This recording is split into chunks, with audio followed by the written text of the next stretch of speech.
안녕하세요. 42의 마지막 가을을 보내고 있는 여자입니다. 이성을 잃는 것은 진정 많은 것을 잃는 것이다. 즉, 건전하게 생각하는 능력을 잃는 것이요. 나아가서는 균형 잡힌 결정 능력을 잃는 것이다. 라는 말을 들어보셨나요?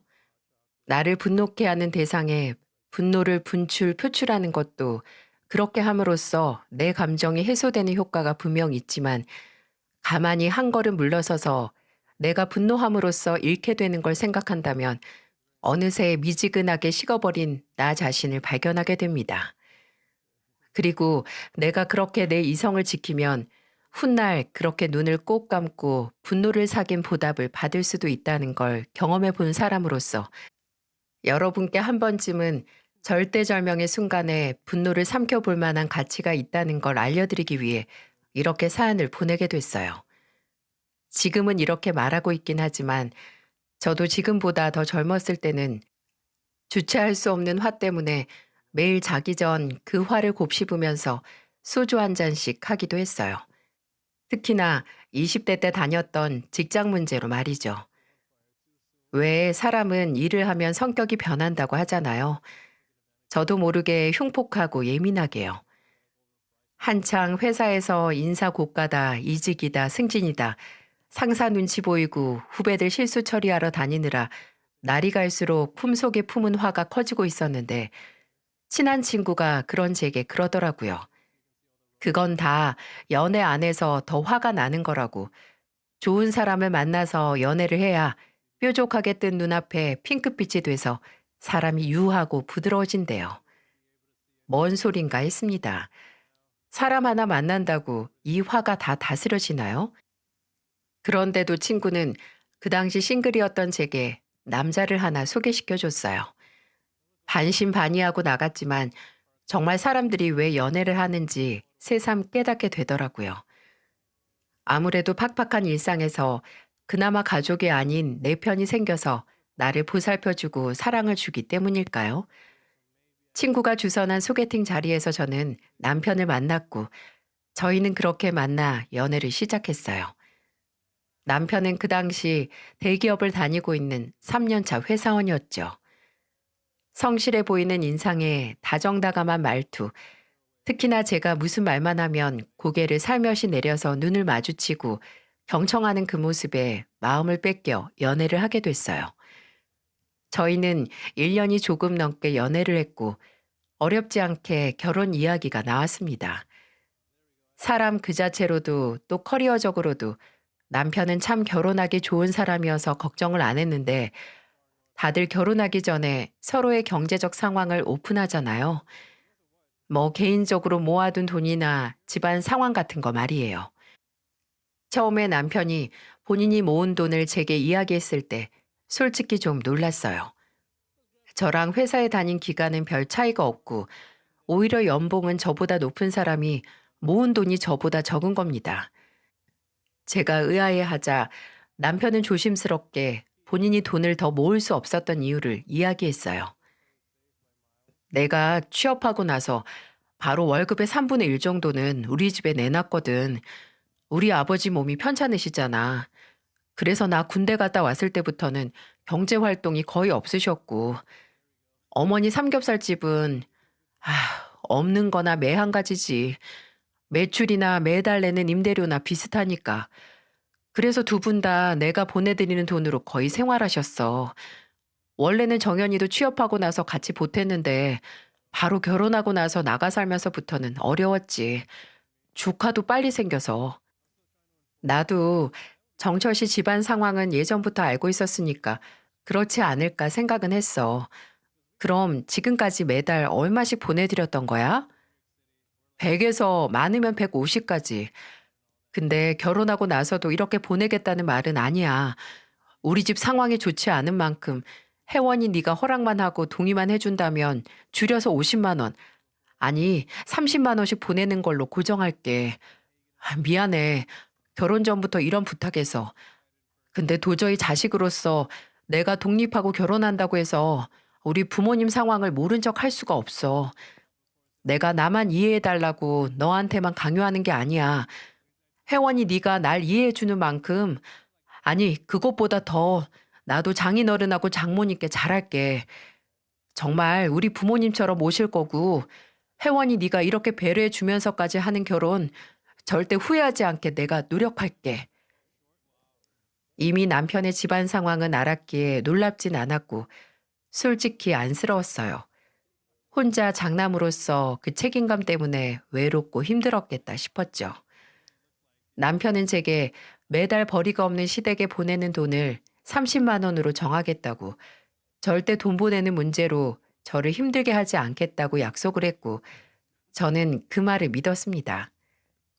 그렇게 저희는 결혼을 준비하며 서로의 가족을 만났고 저희 부모님이 운영하시는 한정식 집에서 상견례도 했어요. 아직도 그 상견례 날을 생각하면 떠오르는 게 있는데 그때가 여름이었거든요. 그래서 시어머니가 날씨에 맞춰서 상견례 자리에 민소매로 된 블라우스를 입고 오셨어요. 근데 민소매를 입었다는 건 문제가 아니었어요. 더우면 팔뚝 정도는 내놓을 수도 있죠. 문제는 드러난 팔뚝에 자리한 문신이었습니다. 맞아요. 시어머니 팔뚝에는 커다란 물고기 그림의 문신이 자리 잡아 헤엄치고 있었습니다. 그 전에 시댁에 인사를 드리러 갔을 때는 반팔을 입고 계셔서 몰랐는데 말이죠. 저는 시어머니 팔뚝에 자리한 물고기를 보고 왠지 모를 쎄한 감정을 느낄 수 있었어요. 비단 문신 때문만이 아니라 시어머니가 원래 좀 사납고 까탈스러운 성격이시긴 했거든요. 근데 그 문신까지 보니까 그냥 까탈스러운 성격이 아니라 보통이 아닐 수 있겠구나 싶더라고요. 그리고 예상은 빗나가지 않았죠. 저는 결혼하고 반년 만에 저희 시어머니가 시댁에 있는 동네에서 소문난 싸움꾼이라는 걸 알 수 있었어요.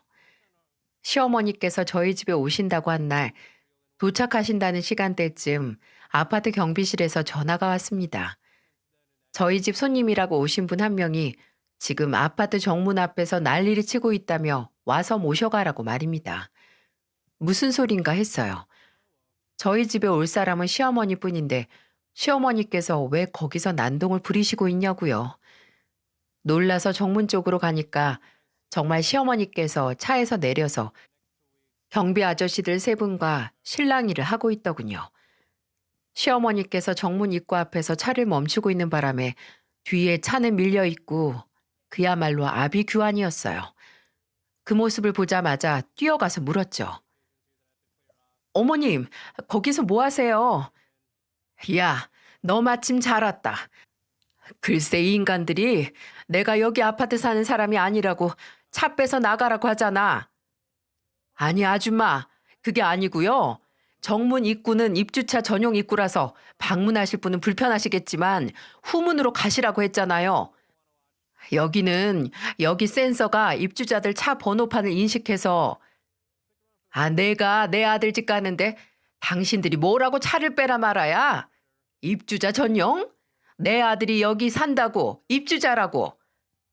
어머님, 제가 차 가져오시면 후문으로 오시라고 말씀드렸잖아요. 일단 차는 빼시고 저랑 같이 후문 쪽으로.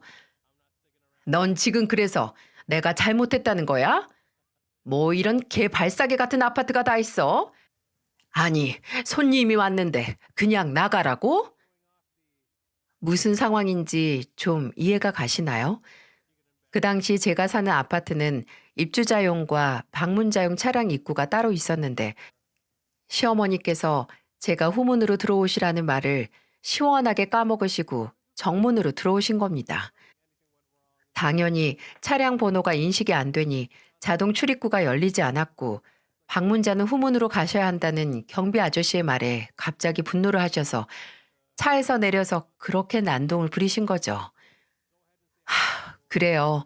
정문으로 들어왔는데 후문으로 다시 가라고 하면 귀찮고 당황스러울 수 있어요. 근데 충분히 납득할 만한 상황을 고지했음에도 시어머니는 그저 본인 고집, 본인 감정만 앞세워서 말도 제대로 안 들으시고 화부터 내신 거예요.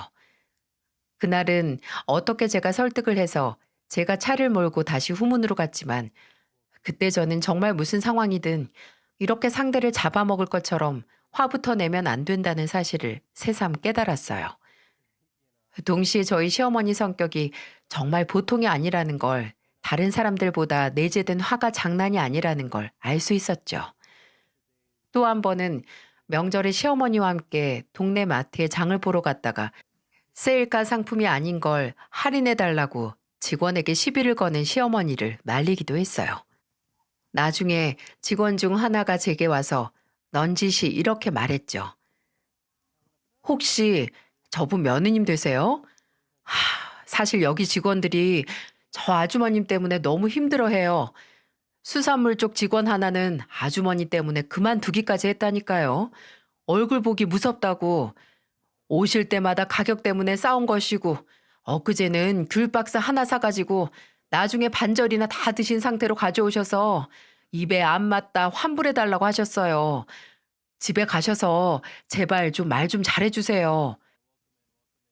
비단 이것뿐만이 아니라 본인이 하는 동네 삼겹살 집에서도 일주일에 한 번씩은 꼭 손님이랑 시비가 크게 붙어서 시어머니나 남편이 거기서 일하는 직원 전화를 받고 달려가서 말렸습니다. 정말 크게 싸움이 나면 경찰도 종종 출동을 했고요.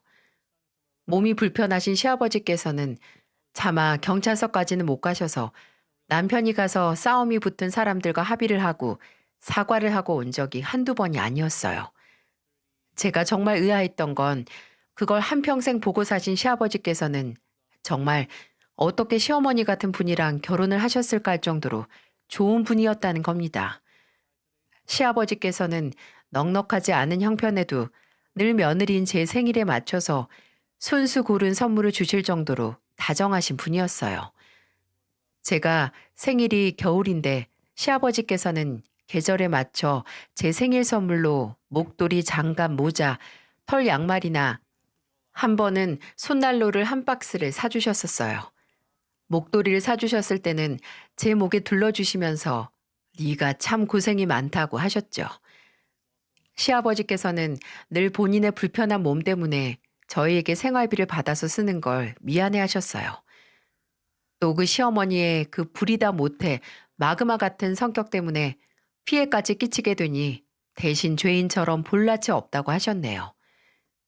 시댁에 가면서 늘 시아버지를 보면서 참고 참았는데 그마저도 도저히 그냥 넘길 수 없는 사건이 있었습니다.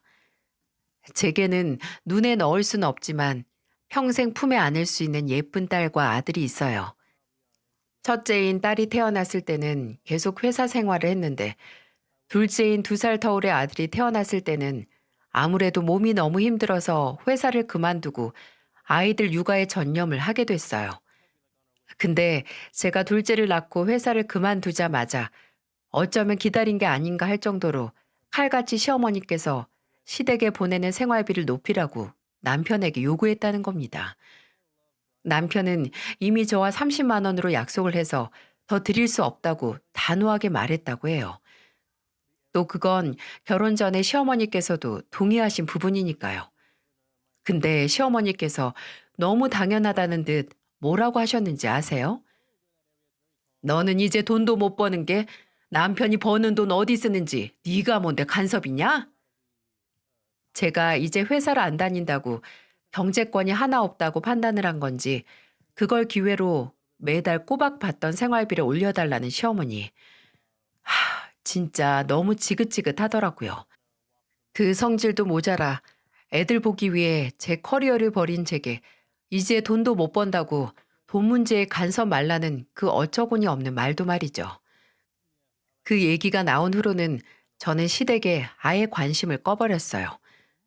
남편도 처음부터 생활비 문제를 포함한 시댁 문제로 저를 힘들게 하지 않겠다고 약속을 했었고 무엇보다 본인 어머니 성격을 잘 아는 사람이니까 제게 차마 시댁에 같이 가자는 말을 꺼내지 못했어요. 명절에도 시어머니 생신에도 시댁에는 발길도 비추지 않았죠. 그저 시아버지 생신이거나 하면 따로 시아버지를 저희 집에 모셔서 식사를 하고 종종 밖에서 함께 식사를 하곤 했어요. 그렇게 9년 동안 별다른 잡음 없이 잘 살았어요.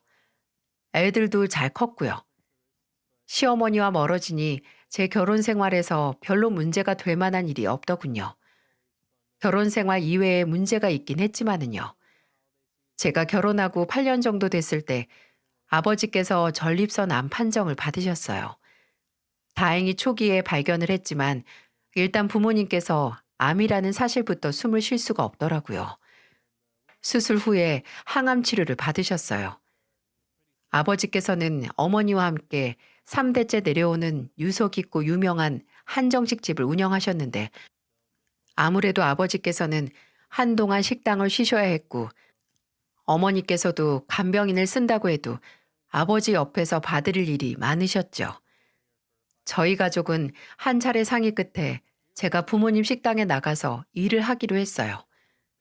둘째도 그때 어린이집에 가기 시작했고 저도 애들이 좀 크면 다시 일을 할까 고민을 하던 차이기에 부모님을 돕는다는 명목하에 식당 임시 책임자가 됐죠. 아버지 수술이 성공적으로 끝난 후에야 마음 편히 잠을 자고 밥을 먹었네요. 정말 이제 더 이상의 나쁜 일은 생기지 않았으면 좋겠다. 이게 마지막이라고 저 자신을 달랬어요. 하지만 그런 저를 비웃기라도 하듯 시련은 다시 한번 제게 찾아왔습니다. 아주 가지가지로 사람을 괴롭히려 작정하는 것처럼 이번에는 남편이 문제를 만들더라고요. 그 당시 과장까지 승진을 한 남편은 직책이 높아진 만큼 바빠졌어요. 야근도 잦았고 부서 사람들과 회식도 주말에는 임원들과 만난다고 아주 집에 있을 시간이 없었죠. 심지어 정말 자투리로 남은 시간은 체력을 키운다고 헬스장을 다니기 시작했어요. 뭐 본인 일에 충실하고 자기 관리를 하는 건 알겠는데 애들 아빠로서 애들과 좀 시간도 보내야 하는 거 아니냐고요. 또 아무리 결혼한 지 곧 10년이 되는 권태기에 들어선 부부라고 할지라도 남편의 그 말본세가 너무 달라졌습니다. 사람이 말을 얼마나 믿게 하는 줄 아세요?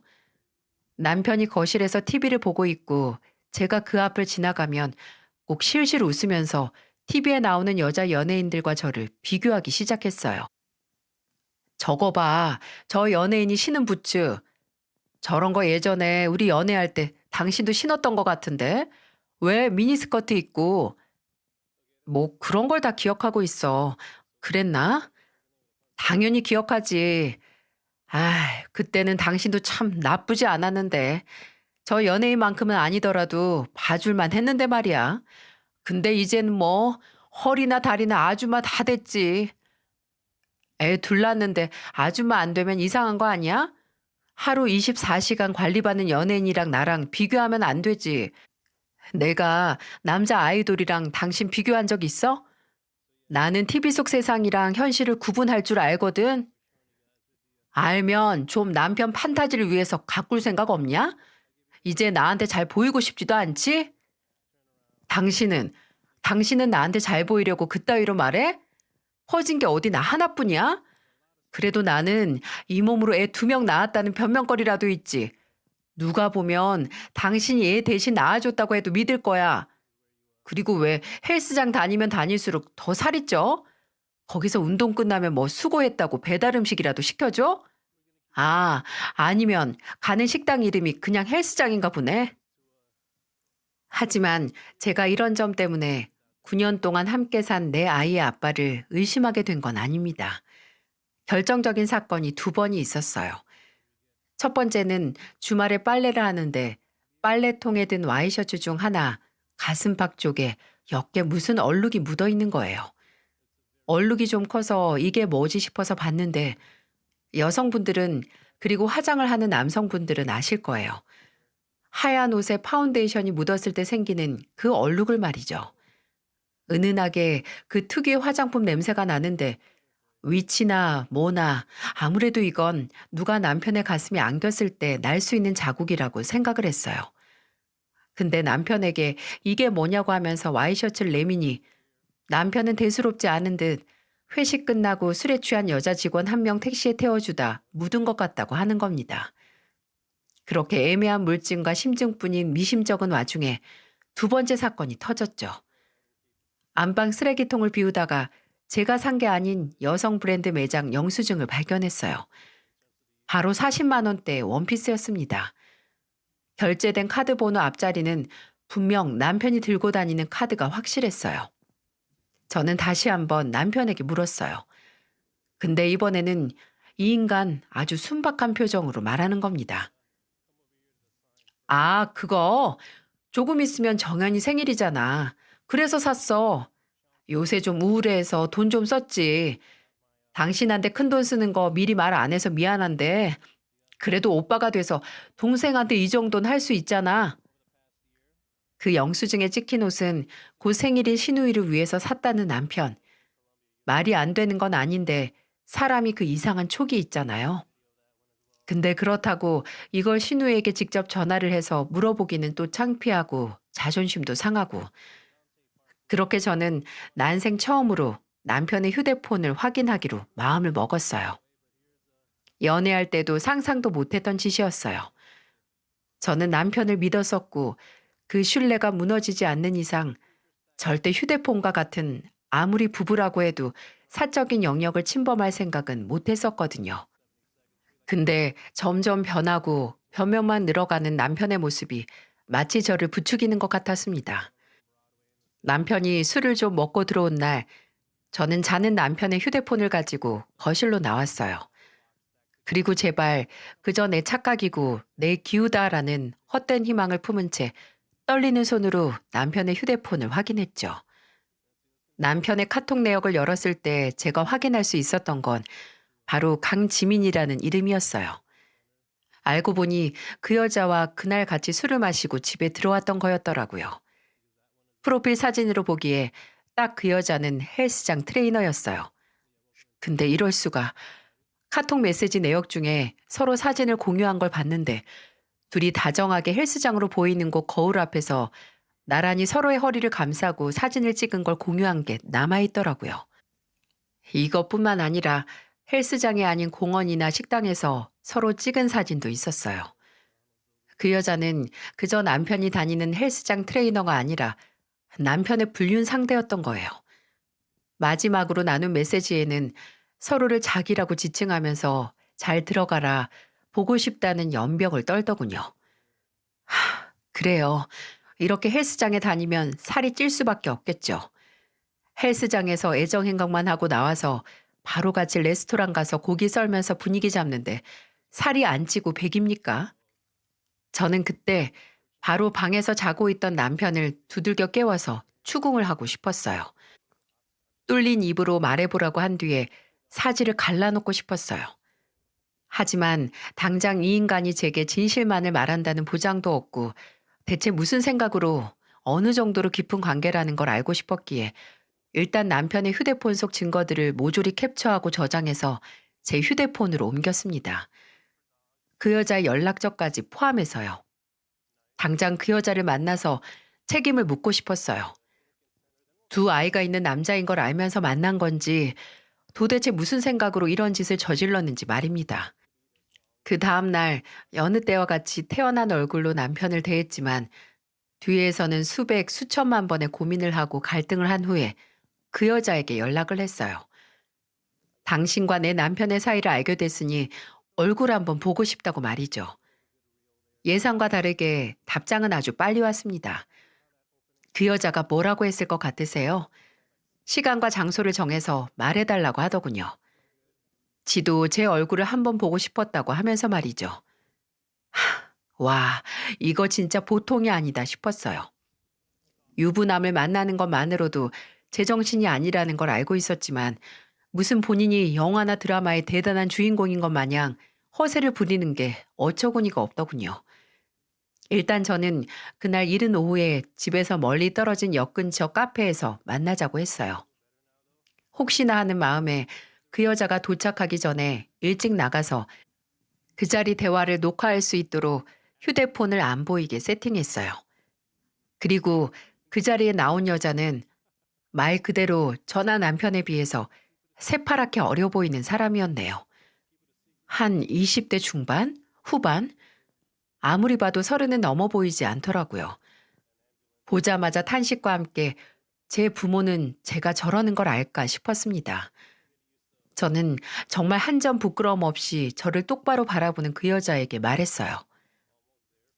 우선 제 남편, 김정철이 유부남인 건 알고 만났겠네요? 네, 처음에 만났을 때부터 알고 있었어요. 이것까지 아는지 모르겠는데 제가 정철 오빠 헬스장 트레이너거든요. 그럼 나랑 남편 사이에 애가 둘이나 있다는 것도 알아요? 알죠. 유정이랑 유연이 사진도 봤는데요. 되게 당당하네. 도대체 어떻게 배워먹었길래, 어떤 환경에서 자랐길래 새파랗게 어린 나이에 가정 있는 남자랑 만날 생각을 해요? 부모님이 그쪽 그렇게 사는 거 알고는 있어요? 10살 이상 차이 나는 유부남한테 오빠 오빠 거리는 거 저희 부모님이 무슨 상관인데요. 나 정철 오빠 진심으로 사랑해요.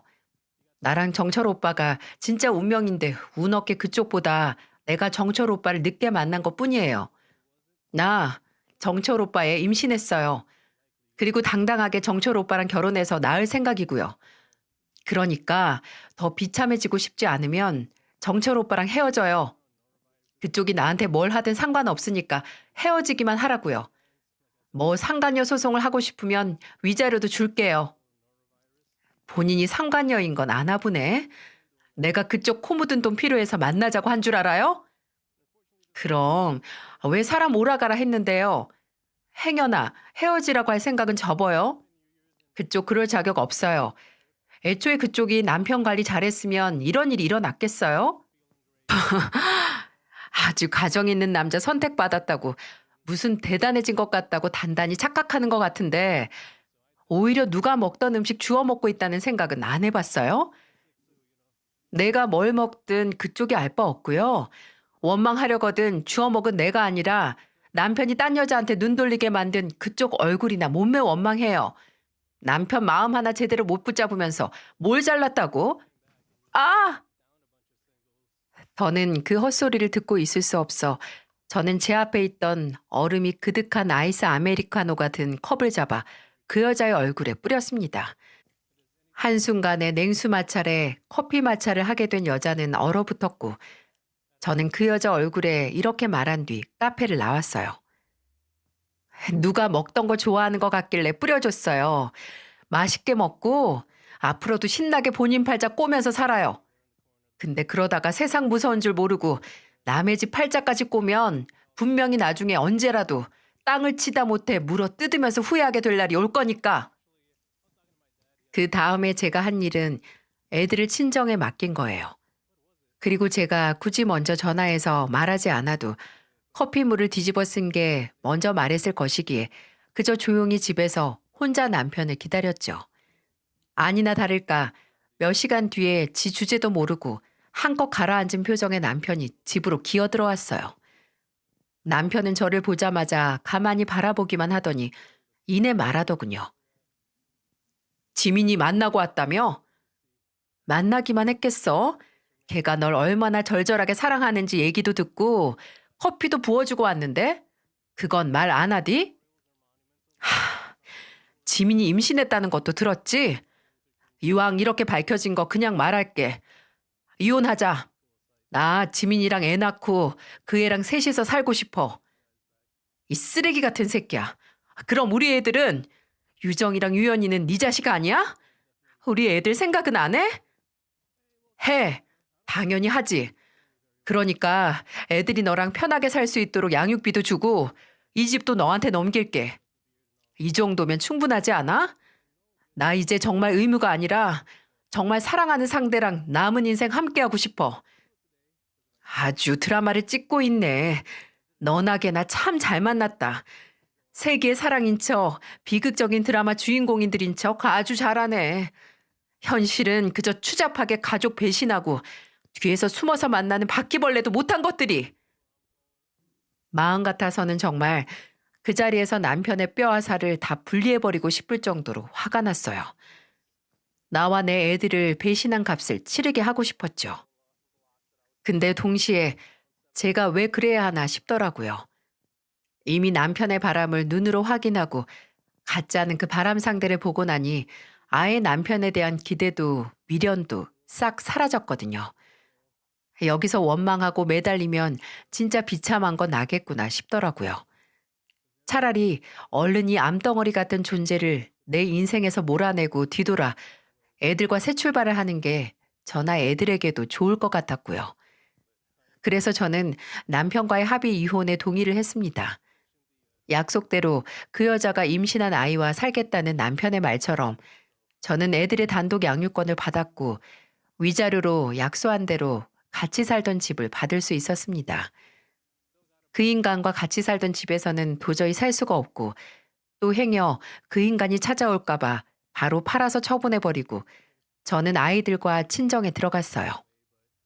아버지께서는 하루에 몇 번씩 그놈한테 찾아가서 때려 죽이겠다는 말을 하셨고 어머니께서는 애들만 보면 혼자 눈물을 흘리셨죠. 하지만 그저 참고 덮어두고 사는 것보다는 이혼이 100번 잘한 일이라며 저를 위로해 주셨어요. 저는 그 모든 걸 뒤로한 채 끓어오르는 분노를 잠재우고 새 출발을 해서 살았습니다. 저희 부모님과 아이들에게 충실하면서 살았어요. 근데 이혼하고 반년도 지나지 않아서 예상치도 못했고 기대도 안 했던 전화 한 통을 받게 됐어요. 그것도 새벽 2시에 말이죠. 모르는 번호로 온 전화는 받자마자 소름이 확 돋을 정도로 흐느끼는 소리가 들려왔어요. 처음에는 장난 전화인가 싶어서 끊으려고 했죠. 근데 제가 장난 전화면 경찰에 신고하겠다는 말을 하자 흐느끼는 소리는 덜덜덜 떨리는 음성으로 바뀌었습니다. 혜원아, 그, 나야. 뭐야? 왜 전화했어? 제정신이야? 할 말도 없고 들을 말도 없으니까 끊는다. 혜원아, 잠깐만. 제발 내 말 좀 들어줘. 나, 나 정말 죽고, 죽고 싶다, 혜원아. 그러던지 왜 나한테 전화해서 예고를 해? 뭐 잡아달라고? 경찰에 신고해달라고? 혜원아, 그년이 내 돈 들고 날랐어. 임신했던 것도 다 거짓말이고 내 돈 1억 챙기더니 바로 헤어지자고 하더라. 애 딸린 유부남이 주제에 정말 지가 날 사랑했던 것 같냐며 비웃더라 혜원아. 정말 죽어버리고 싶다. 그 당시에는 하도 흐느끼면서 말해서 다 알아먹지 못했지만 저랑 애들을 배신하고 갔던 여자에게 돈도 뜯기고 버림을 당했다는 말이었어요.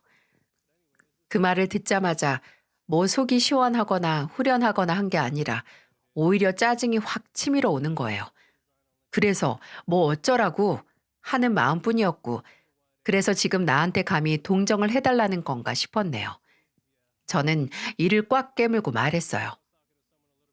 그럼 가족 배신하고 떠난 인간 주제에 뭐 행복하길 기대했냐? 네가 뭔데?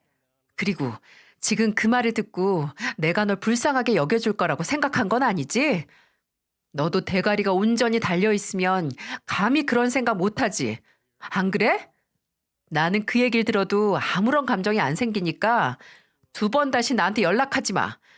만약 나나 내 애들 귀찮게 하면 네 그 너절한 인생 내가 더 괴롭게 만들어 줄 테니까. 그리고 전화를 끊어버렸어요. 후에도 몇 번 그 번호로 연락이 왔지만 다 차단하고 무시했습니다. 아니, 한 번 끝장 보고 헤어졌으면 그게 끝이지 왜 또 귀찮게 하느냐고요. 그래도 한켠으로는 마땅히 벌받을 인간이 받았다는 생각에 묵은 채증이 조금은 내려가긴 했네요. 근데 문제는 정말 벌을 받아야 하는 인간 중 한 명만 받고 나머지 하나는 또 다른 죄를 짓고 아무렇지 않게 살고 있다는 거였네요. 그래도 저는 업보의 힘을 믿었습니다. 애초에 그렇게 지 팔자를 정성스럽게 손수 꼬는 것들은 순탄하게 살 수가 없으니까요. 그런데 올해 그런 제 믿음이 헛된 게 아니라는 게 증명이 됐네요. 제가 이혼을 하고 3년이 되어가는 올해 업보의 힘이 완벽하게 작용을 했습니다. 그날은 어머니께서 아버지를 모시고 병원에 가는 날이어서 식당에는 제가 나가서 일을 하고 있었어요. 한정식 집이라서 아무래도 예약 손님이 많았고 특히 저희 식당이 중요한 모임 장소로 유명했거든요. 회식이나 중요한 미팅 자리 그리고 상견례도 그중 하나였습니다. 그 시간에 딱 한 팀이 상견례 자리 예약이더라고요. 총 6명의 인원이 온다고 했고 모두 미리 예약하면서 이야기해둔 코스로 진행될 참이었습니다. 그리고 예약 시간이 다가올 때쯤 입구에서 직원 하나가 제게 상견례 예약했던 손님이 도착했다고 알려줬어요. 저는 준비된 방으로 안내해드리라고 한 뒤에 주방으로 가서 나갈 코스로 나갈 음식이 얼마나 준비됐는지 체크하기 위해 움직였습니다. 그런데 그때 저 멀리서 직원의 안내를 받으며 지나가던 무리 중 한 명이 특히나 제 눈에 띄더라고요. 어디선가 많이 본 얼굴이었어요. 와, 어릴 적 첫사랑을 만난다 해도 그렇게 가슴이 떨리진 않았을 거예요. 밝은 미소를 지으며 지나간 사람은 다름 아닌 3년 전 저를 괴롭게 만든 당사자인 그 상간녀였어요. 원수는 외나무 다리가 아니라 한정식 집에서 만나는 법인가요? 저는 행여 제가 잘못 봤을까 해서 일단 예약자 명단을 확인했어요. 근데 아니나 다를까 강지민이라는 그 상간녀 이름으로 예약을 했더라고요. 안내를 하고 온 직원이 돌아왔을 때 물어보니 상견례 자리가 맞았고 그 부모로 보이는 사람도 그 여자를 지민이라고 부르고 아주 분위기가 좋아 보였다고 하더군요. 여러분이라면 그 금과 같은 기회를 어떻게 하셨겠어요? 저는 물론 잡았습니다. 2번 다시 제 인생에 오지 않는 기회라고 생각하고 붙잡았어요. 이미 제 전 남편은 상간녀에게 돈 다 뜯기고 버림받는 벌을 받았으니 저는 이 상간녀에게 마땅히 받아야 하는 벌을 줘야 균형이 맞는 거겠죠? 일단 주방에 들어가서 음식 준비를 멈추라고 말한 뒤에 제 가방에서 태블릿 PC를 꺼냈어요. 거기 뭐가 있냐면 제가 이혼 당시 제 담당 변호사와 나눴던 대화 내용 중에 제가 가지고 있던 남편의 바람 증거들을 보낸 기록이 남아 있었거든요. 그 상간녀를 만나 찍었던 동영상까지 말이죠. 저는 그 태블릿 PC를 들고 아직은 화기애애할 할 상간녀가 있는 곳으로 향했습니다. 문을 열고 방으로 들어가니 마주 앉은 2 가족들 눈이 모두 제게 쏠렸어요. 그리고 상간녀도 저를 쳐다봤습니다. 처음에는 저를 못 알아봤나 봐요. 근데 눈살을 살짝 찌푸리고 있는 게 아예 완전히 모르는 건 아닌 것 같았어요. 저는 단란해 보이는 가족에게 말했습니다. 준비된 식사를 주문 취소해야 할 것 같아서 왔습니다. 네? 아니, 왜 주문을 취소해요? 분명 예약을 했을 텐데. 안 그러니, 건우야? 맞아요. 지민이가 음식까지 다 예약을 했는데. 네, 강지민 씨가 예약을 하셨죠. 나 기억해요?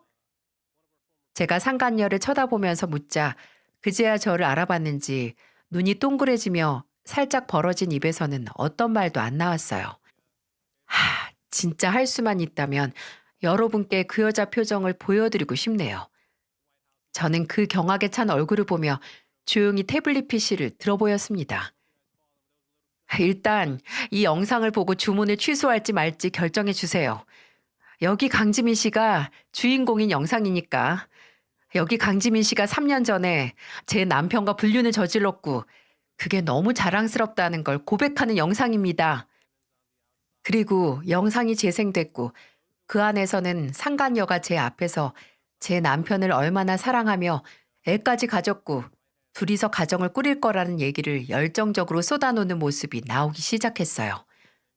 영상 속 카랑카랑한 상간녀의 목소리가 커질수록 방 안의 분위기는 처참해지기 시작했습니다. 지민아, 저게 다 뭐냐? 너 언제 저런 걸? 엄마, 나 정말 모르는 일이야. 저거 나 아니야. 내가 어떻게 저런 말을 해? 이게 다 어떻게 된 거냐? 건우 너도 알고 있었어? 아니요, 아버지. 저도 모르는 일이에요. 지민아, 이게 다 어떻게 된 거야? 세상에, 내가 못 살아. 이게 대체 무슨 일이야? 그 혼란 속에서 저는 행여 믿지 않는 사람이 나올까 증거로 보냈었던 상간녀와 전 남편이 다정하게 찍은 사진까지 보여줬어요. 저는 여기 있는 가정 파괴범 때문에 아이가 2이나 있음에도 이혼을 했습니다. 그리고 제가 이혼을 하자마자 강지민 씨와 제 전 남편은 태어날 아이를 위해 동거를 시작했지만 반년도 안 돼서 전 남편한테 연락이 오더라고요. 재작년에 말이죠. 이 여자한테서 1억 뜯기고 버림받았다고. 심지어 임신했다는 것도 다 거짓말이었다고 말이죠. 야, 건우야, 너 쟤 2년 만났다며? 강지민 너, 그 유부남이랑 살면서 나 만난 거야? 뭐 그건 그 인간이 한 얘기니까 정확한 사정은 모르겠고 아무튼 여기서 사실은 이 여자는 제 남편이 유부남임에도 만났던 가정 파괴범이고 두 아이가 있는 한 가정을 파탄낸 장보님이며 혹시 그런 가정 파탄범이라도 좋다면 이 결혼 하시라는 말씀을 드리고 싶었습니다. 어쩌시겠어요? 음식을 내올까요? 여보, 일어나요. 어디 저딴 것 하고 내 아들을 결혼시켜. 건우 너도 얼른 나와라. 거참, 재수가 없으려니까 살다 살다 별꼴을. 제 물음과 거의 동시에 남자의 부모님으로 보이는 두 사람이 벌떡 일어났습니다. 그리고 거의 침만 안 뱉었지 그 상간녀와 상간녀 부모를 벌레 보듯 하고 나갔어요. 결혼 상대인 그 남자도 본인의 부모님을 따라 나갔고요. 한순간에 고대하던 결혼이 풍비박산난 상간녀의 가족은 한 사람도 말도 못하고 멍하니 앉아 있었습니다. 저는 거기다 대고 그럼 음식은 취소할 테니까 다른 손님밖에 얼른 방을 비워주세요. 라고 하고 나왔어요. 나올 때 상간녀 어머니가 울음을 터뜨리는 소리가 들렸어요. 저는 주방에 가서 침착하게 예약 취소됐으니 그 방에 나갈 코스 요리 준비를 멈추라고 말했어요. 상황을 모르는 주방 직원들은 의아해했죠. 몇 분 후 방이 비워졌나 싶어서 갔더니 언제 갔는지 한 차례 폭풍이 지나간 방은 아무도 남아있지 않았어요. 제가 그 방에 소금을 뿌리고 다시 입구 쪽으로 나오고 있는데 울었는지 눈화장이 잔뜩 번져서 아주 흉한 몰골의 상간녀가 발을 쿵쿵 구르며 다시 식당 안으로 들어오는 게 아니겠어요? 상간녀는 저를 발견하자마자 다가와서 삿대질을 하면서 소리를 꽥꽥 질렀습니다. 너, 내가 가만 안 둘 거야. 네가 뭔데 내 앞길을 망쳐? 네가 뭔데? 너, 내가 밥줄 끊어놓을 테니까 각오해. 이 식당에서 일하는 것도 오늘이 마지막이야. 아, 그래? 근데 어쩌나? 여기 내 식당인데? 오너인 우리 부모님이 딸이 이혼한 이혼 원흉 얘기 들으실 것 같아? 너, 내가 분명히 말했지. 남의 팔자까지 꼰 대가 꼭 치를 거라고. 남의 가족 파탄 낸 게 어디 하늘 무서운 줄 모르고 지가 좀 꾸리겠다고 꿈에 부풀어 있어? 나 원망하지 마. 어차피 너같이 욕망에 눈먼 것들은 결혼 생활에 만족 못해서 언젠가 파괴될 결혼이었으니까. 어리 빠진 상간녀는 제 얘기를 듣고 아무 말도 못하다가 뭔가 억눌린 것 같은 울음소리를 내며 식당을 나갔습니다. 마치 곧 죽음을 앞둔 짐승 같은 꼴이었어요. 아마 제가 그냥 식당 직원인 줄 알고 겁을 주려고 다시 들어온 것 같은데 그게 씨알도 안 먹힐 소리인 걸 알았으니 허탈했겠죠. 아마 다시 이런 기회가 온다면 그렇게 무대뽀로 밀고 나가지는 못할 것 같아요. 나중에 부모님께 먼저 말씀을 드렸습니다. 전 남편 바람 상대가 왔었는데 제가 부모님 식당인 걸 생각도 안 하고 그런 짓을 저질렀다고요. 근데 부모님께서는 오히려 아예 변기에서 물을 퍼다가 그 가족들한테 다 뿌려버리지 라고 하시면서 진심으로 아까워하셨네요. 제게 너무 잘했다고 그나마 한이 풀린다고 하시면서 걱정 말라고 하셨어요. 그런 손님이야 안 받으면 그만이고 그 정도 컴플레인으로 무너질 식당이 아니라고 하셨죠. 오히려 더 해주지 못한 걸 아쉬워하시는 부모님을 보면서 참 이래서 가족이 최고라는 걸 새삼 깨달았네요. 그리고 한 가지 웃긴 건 그 일이 있고 일주일 정도, 5일 정도 뒤에 예상치 못한 사람이 다시 식당에 나타난 거였어요.